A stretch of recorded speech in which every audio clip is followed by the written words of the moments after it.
after that 3 inches of rain and all that pounding hail, I noticed in the cabin mosquitoes weren't an issue, and I had my lunch out here and there weren't any around, and I thought, well, maybe that rain did some good. Maybe it pummeled them to death or something. Well, I put my boots on so I can take a walk out here in the shade, and oh my goodness, no, it did not pummel them to death. It might have pumped them up a little bigger, and it might have promoted their hatch. Oh, need a long sleeve shirt, a hat, 100% deep before I try that again.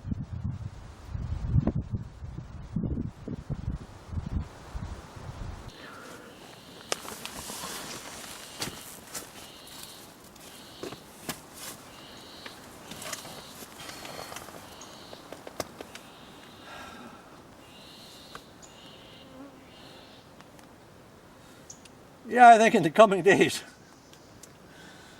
it'll be a pretty nice place to sit. Get the shade at the top and low screen to heat the bugs out. And I like the black screen. You know, I had a screen tent before, it had a blue mesh, and well, that didn't fit with the cabin at all. That just so fakey. So I like this black a lot better. And 3 inches of rain on top of that, and this chair stayed dry, so that's a good thing too.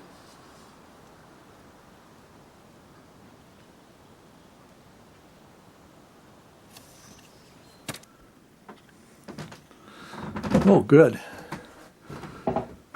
Stop raining. Getting cabin fever and going crazy. Get out here and get my mind back. I think I'll go over and do a little tree cutting on the big tamaracks.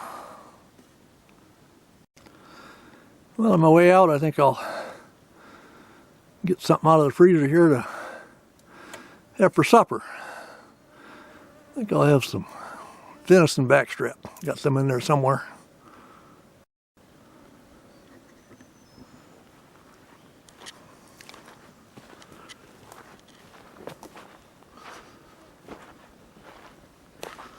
This is where I've been working so far. A few down there, and then got working back in here.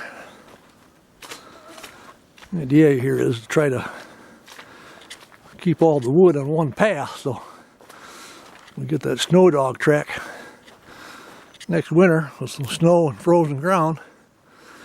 You can easily come back in here and hook onto them and get them ripped out. So I've been leaving my equipment right over here.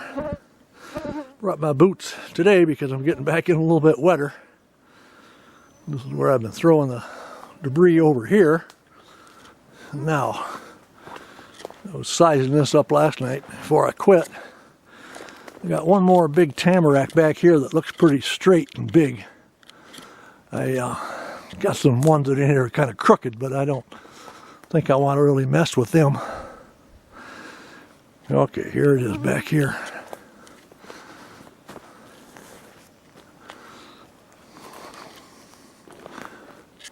All right, that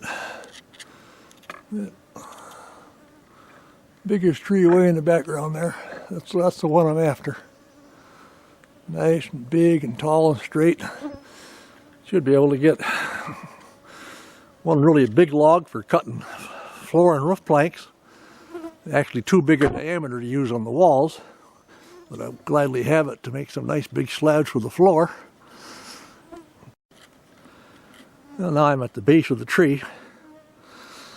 It must be 18 to 20 inches across there. Makes me wish I brought a bigger chainsaw with me, but I'll have to do some extra cutting with the 15-inch bars I do have with me. Like I say, I brought my boots. I certainly don't want that tree to go that way. I'm hoping with the proper notching that I'll lay the top that I'm not going to use anyway. That'll lay right across the top of that slash pile I've been throwing there. And then I don't have to move it. And it'll be close enough that just a little bit to the side we can get the logs pulled over and take them out the other little lane next winter. That's the plan anyway, but I gotta cut a few of these trees out of the way to get a clear shot so I'm not messing with them as I'm trying to peel this log.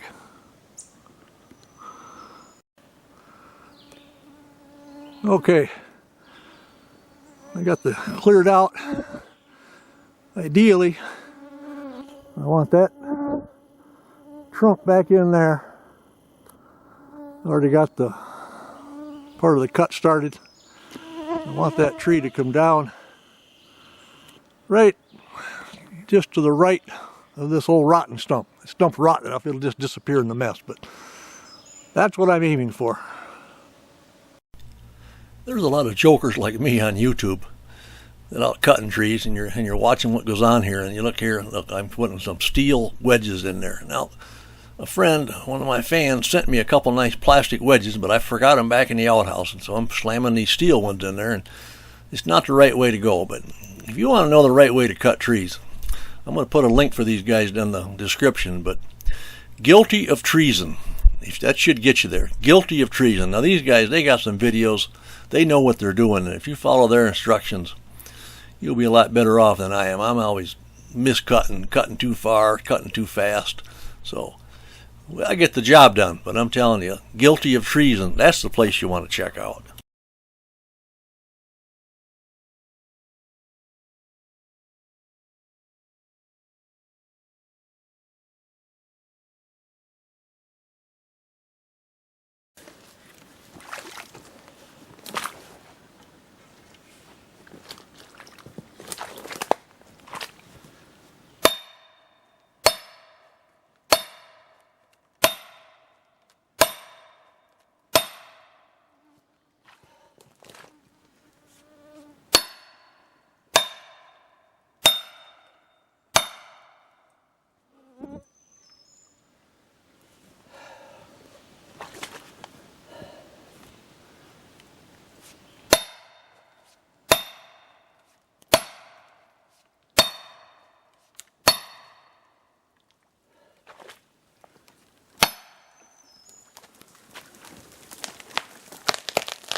Well, you can't see it, but probably about 6 inches left where I wanted.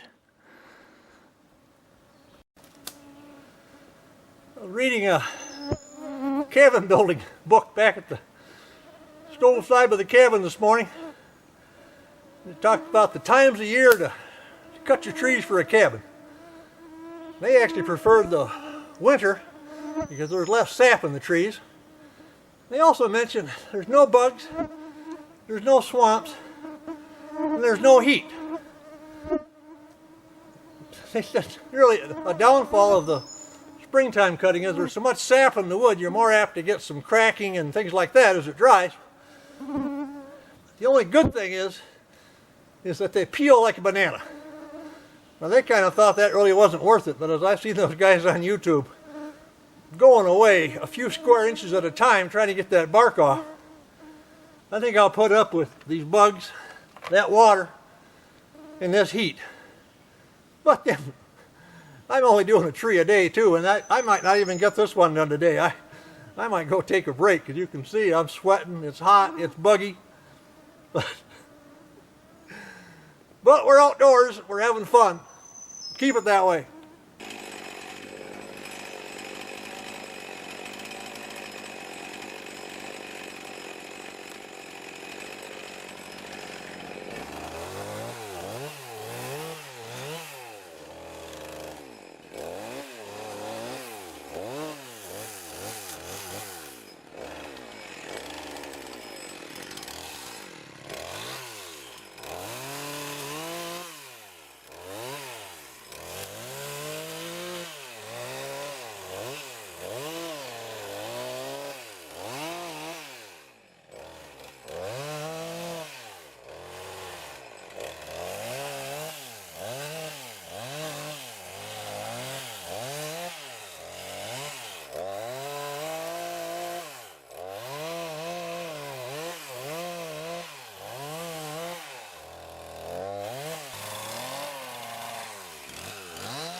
sure couldn't do that if we were cutting in the wintertime, but then again, I wouldn't need it either, would I?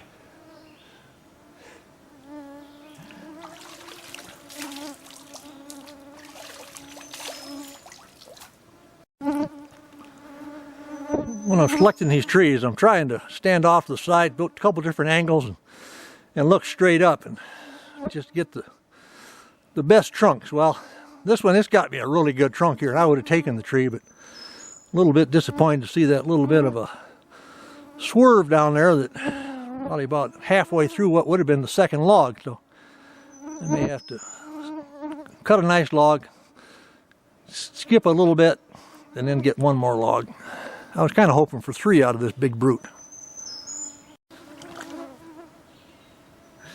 So human, my glasses are even fogging up. But the reason I'm saving these big butt ends for my floor is that with my Alaskan sawmill, I like to take like a 3-inch slab off each side of center, and it's my thinking that those slabs out of there would be the least apt to warp later on. Like these pieces here with the curvature of that, they're the ones that they'll cup on you. Well, you can always turn it the other way, but it's still gonna not make the flattest floor. That's in my humble opinion. I'm green at this, but I'm just trying to think ahead.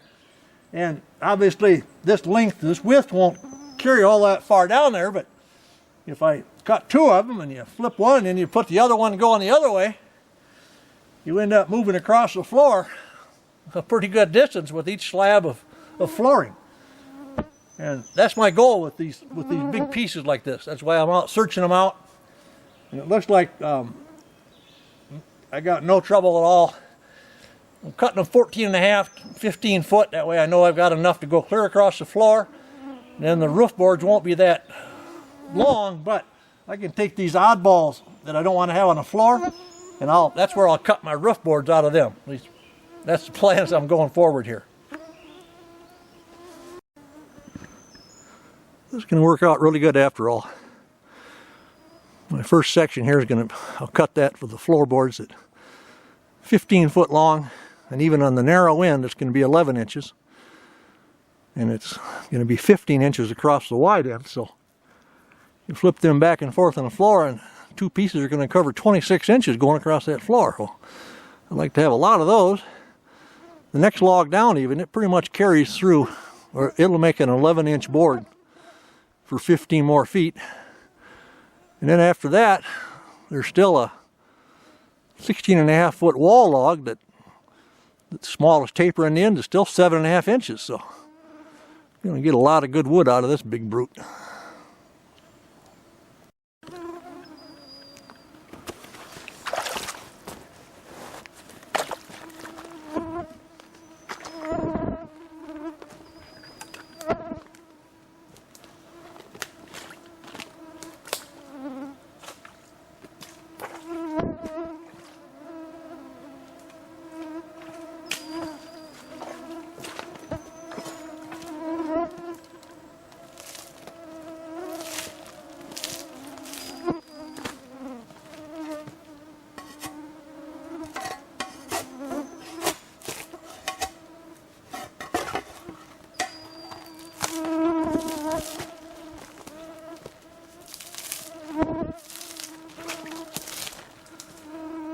And that is why I like to peel in the spring.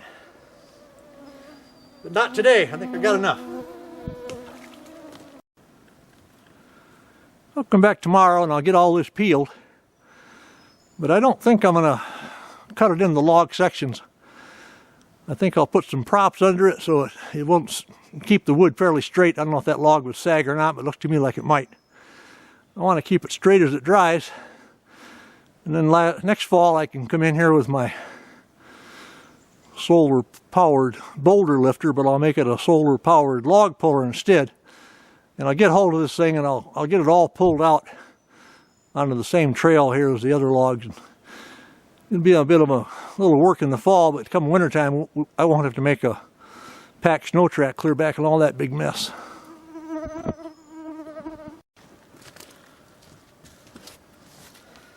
Pick up my back strap that's thawing and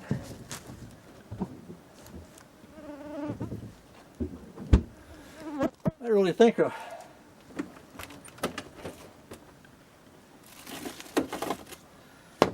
Coke on ice would be really good.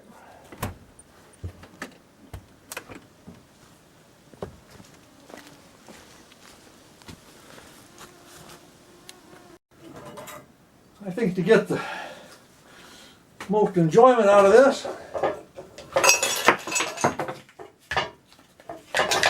most of are going in. Use my clear glass measuring bowl to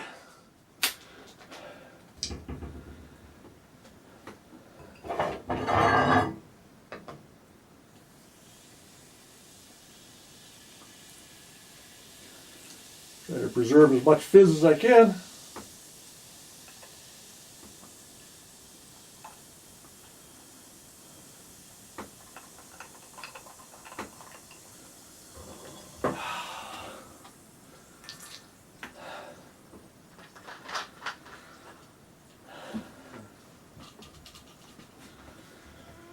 Change it out. Got some dry clothes on. Wet ones are out to dry for the next time I head out there into the swamp. Now I think that's just enough time. That should have taken on a good chill.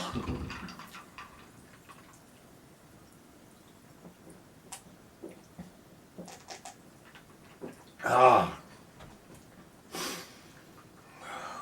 well worth all of it.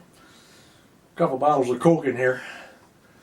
They don't have very many, but you come back from a workout like that and you look forward to it. Nice.